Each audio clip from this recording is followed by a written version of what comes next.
Whew, I know that I'm out of shape because I'm literally sweaty and out of breath from setting up this studio light and my tripod. That Corona 15 was no joke, you guys. Comment down below if you agree. Hey, what's up, you guys? I'm Caitlin from Leave Me Alone Plants, and today we are going to be talking about one of my favorite plants, as always, the Calathea Beauty Star. I have a really bad habit of referring to this plant as the Calathea Bright Star, so hopefully I don't slip up too many times, but if I do, I don't know, turn it into a game, I guess we'll take a shot. It's the Calathea drinking game.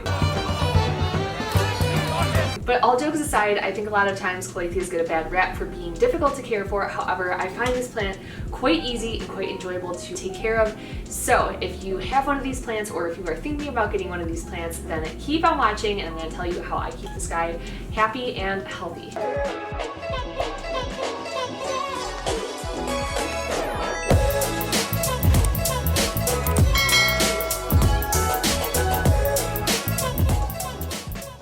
So we'll start out and just bring this guy a little closer for a nice little look. My studio light over here, again, is making this a little difficult to pick up on camera, but as you can hopefully see, this plant has this beautiful pinstriping on it, as well as kind of a burst of, not quite variegation, but kind of just a brighter leaf. So you might be familiar with the Calathea pinstripe. This guy is very, very similar. It just has a little bit of a brighter splash of foliage on it, which I think personally is a great improvement to the standard Calathea Ornata that so many people know and love. Now, I've said it before and I will say it again, Calatheas are one of my absolute favorite plants to take care of.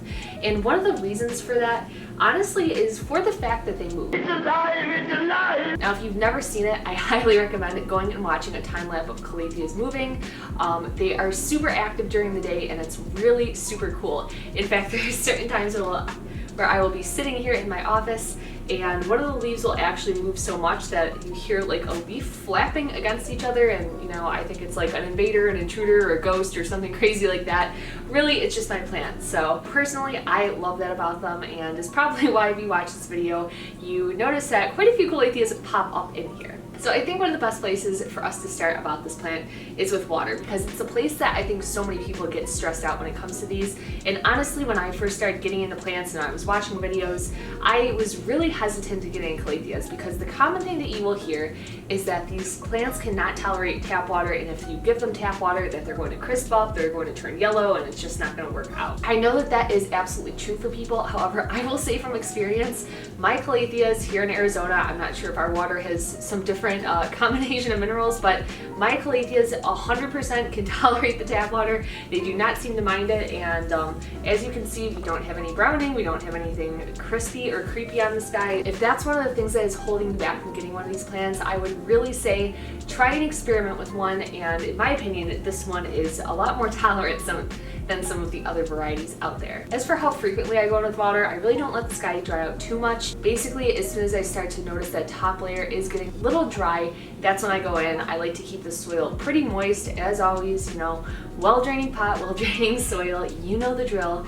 But if you're really new to plants and you're not sure when to go in, this guy will start to droop when he's thirsty. So it's always great, I think, when you're kind of newer to plants, not sure how often you need to go in to kind of have those visual cues of, hey, I'm thirsty, give me a damn drink over here. It's also like me, like sometimes I just kind of flop over. I'm like, hey, give me a drink over here. I feel you, girl. Now, I think going hand in hand with watering, the other thing is humidity that a lot of people get struck with Calatheas. Now, again, I live here in Arizona. My typical household humidity is very often below 30%, so not great. However, I, again, have not had too many problems with this plant, you know, getting crispy edges, browning up. It's really been fine. Now, I will say I do have one trick that I use that I will share with you guys, and you might have noticed it in the background if you have a super keen eye. And while I don't have enough humidifiers to run them next to all my Calatheas, something that I love to do is grab little vessels and fill them up with water and leave them right next to my Calathea, so that basically as they evaporate, they can put a little bit of extra humidity in the air right by those plants. And I think for me, that has worked really well. Now, you don't have to go out and buy fancy ones. This is literally a recycled orange juice jug that I had. You can use anything. This one does have a little bit of a narrow mouth on it. I recommend that, you know, if you really want to get a lot of bang for your buck, you can get like a 2 liter and kind of cut it off where it gets widest, and then you'll have more water that is able to evaporate into the air. Of course, as always, you can do a humidity mat or run a humidifier. Just for me, in terms of, aesthetics and not having to constantly refill things, I personally like to use this method, but to each their own. And just to take it back a little step, I of course have this terracotta cover pot, and you could put it right in there. For me, my Calatheas, I really prefer to keep it in a nursery pot and then just pop it in there. The reason being for this is it's super easy for me to grab this pot out and take it over to my sink, completely let the water drain through, and even as it continues to drip out, I can still stick it back in this cover pot and it will catch that extra water that is coming out without leaking all over my furniture. So again, just my preference, but a little tip if you are kind of newer and not sure the best way to do it, that is my preference for these guys. Now, as for lighting, typically with Calatheas, we will know that they do typically tolerate really lower light conditions than what most plants are used to. And while that is the case with this guy, he will tolerate lower light. Compared to other Calatheas, this guy will like a little bit on the bright light side. I believe for me why that reason is as we had talked about in the beginning of the video, unlike the typical Ornata, this plant kind of has these lighter patterns on the leaves, so that would to me indicate that there's not as much chlorophyll in the leaves, and therefore it needs more light to produce the same amount of energy. Now, something that you may start to notice if this plant is not getting enough light is that this beautiful coloration in those pinstripes will start to fade out. So if you're looking at your plant and it looks a little on the dull side, then that might be a key that you should go in and bump up that lighting. As for fertilizing, I really, for my Calatheas, go and do it very late. I don't know why. I think for me, I'm able to get away with doing that tap water without any brown crisping or edges or anything like that.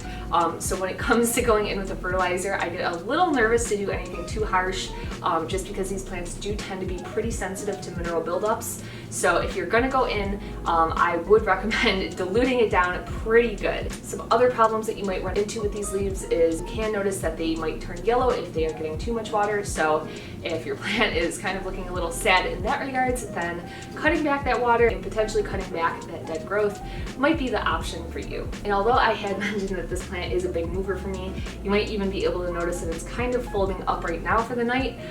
If you do bring this plant into your home and you notice right from day one that it's not quite praying like you would expect it to, don't freak out.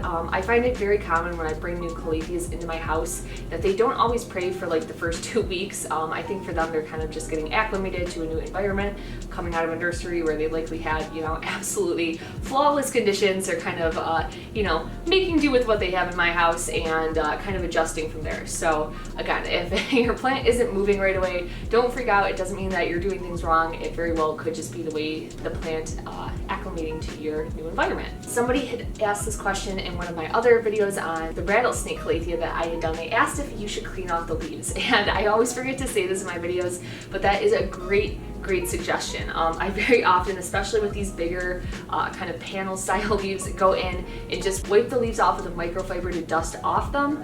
And additionally, if you are getting big water spots on your plants, if you're kind of watering it from the top and getting that water everywhere, you can wet that down with half and half mixture of water and lemon juice, and that will take those water spots right off the leaves so that you can keep them shiny and make sure that they are absorbing as much light as possible. All right, well, I think that is just about everything that you could possibly want to know about this Calathea Beauty Star. But as always, if you have other questions that I did not answer about this plant, please drop them in the comment section down below. I will do my very best to get back to you in a timely manner.